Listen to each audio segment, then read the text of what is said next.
Voulez-vous la meilleure manière d'apprendre pour réussir vos examens? Dans cette vidéo, je vais essayer de vous montrer plusieurs méthodes qui vous permettront d'apprendre le plus efficacement afin de monter en compétences le plus rapidement. Partagez en commentaire ce qui est, selon vous, la meilleure solution pour réussir à retenir ce que vous apprenez.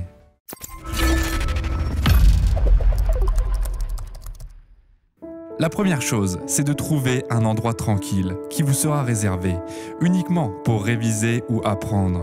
Le plus gros avantage de l'école, c'est de vous sortir de votre zone de confort pour aller dans un environnement d'études.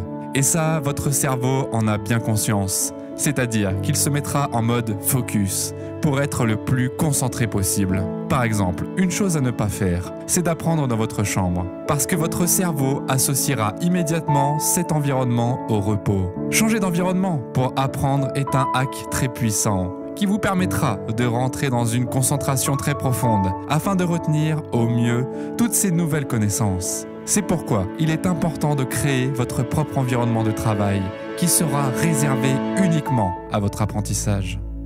Le second conseil, c'est d'adapter votre session d'apprentissage comme si c'était un examen. Admettons que c'est le jour de votre examen. Est-ce que vous regarderiez par la fenêtre? Est-ce que vous serez affalé sur votre chaise? Ou bien est-ce que vous jeteriez un œil à votre smartphone? Je ne pense pas. Donc envoyez à votre cerveau le message que chaque jour d'apprentissage est un moment important pour lequel vous devez être le plus concentré, comme si c'était un jour d'examen. La troisième chose à voir, c'est de vous organiser numériquement. Il faut savoir que les deux ennemis de votre réussite sont la complexité et le manque de clarté. C'est pour cette raison que vous devez faire le maximum pour être sérieux et organisé. C'est-à-dire que vous devez planifier sur un calendrier les différentes sessions d'apprentissage ainsi que leur durée. Parce que le meilleur ami de votre réussite qui arrivera à combattre l'ensemble de vos ennemis, c'est la discipline. Vous devez avoir une discipline sans faille pour atteindre vos objectifs. Et pour ça, vous devez vous organiser numériquement afin de savoir à l'avance ce que vous allez faire et pendant combien de temps. Il faut bien comprendre que plus votre organisation et votre planification est incertaine et plus vos résultats seront incertains, ce qui aura également un impact sur votre vie. C'est pourquoi il est important de supprimer une dizaine d'onglets ouverts, d'arrêter le multitâche et surtout d'éviter un maximum les réseaux sociaux. Donc concentrez-vous sur une chose à la fois et continuez jusqu'à ce que vous ayez terminé avant de passer à la tâche suivante. C'est la façon la plus intelligente d'apprendre. Le quatrième point, qui n'a rien à voir avec l'apprentissage, c'est tout simplement de prendre des pauses afin de bouger votre corps. Il a été prouvé scientifiquement qu'un corps immobile est un corps sans inspiration. Une étude faite par des neuroscientifiques a comparé l'activité neuronale d'un groupe de personnes qui est resté assis pendant 20 minutes. Sur cette illustration, le cerveau de gauche correspond au groupe qui n'a pas fait de pause et le cerveau de droite concerne le groupe qui a fait 20 minutes de marche après être resté assis pendant 20 minutes.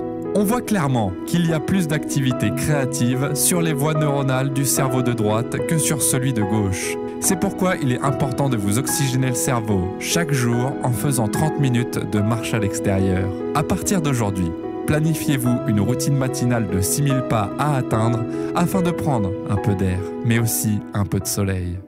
Passons au cinquième type pour apprendre avec efficacité.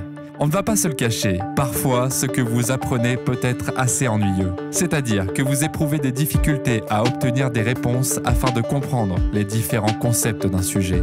C'est un problème qui arrive à toute personne qui décide de monter en compétences. Quand ces blocages démotivants arrivent, il faut faire très attention à la manière dont vous allez réagir.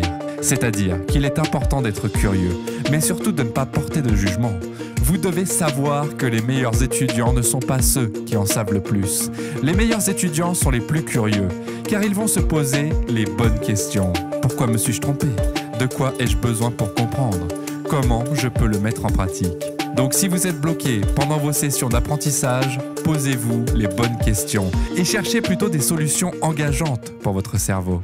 Et le dernier conseil, c'est d'avoir des objectifs réalistes. Ici, l'idée est de ne pas se mettre dans la peau d'une victime ou bien de se trouver des excuses. Il faut avancer pas à pas vers vos objectifs, que ce soit professionnel ou personnel. Pour ça, il est important de ne pas se fixer de gros objectifs qui seront difficiles à atteindre. Car dans ce cas, tout ce que vous réussirez à faire, c'est de devenir démotivé et d'abandonner. C'est pour cette raison qu'il est ultra important de découper votre objectif principal en plusieurs petites étapes. Et enfin, pour chaque petit pas que vous franchirez, célébrez-le comme une victoire.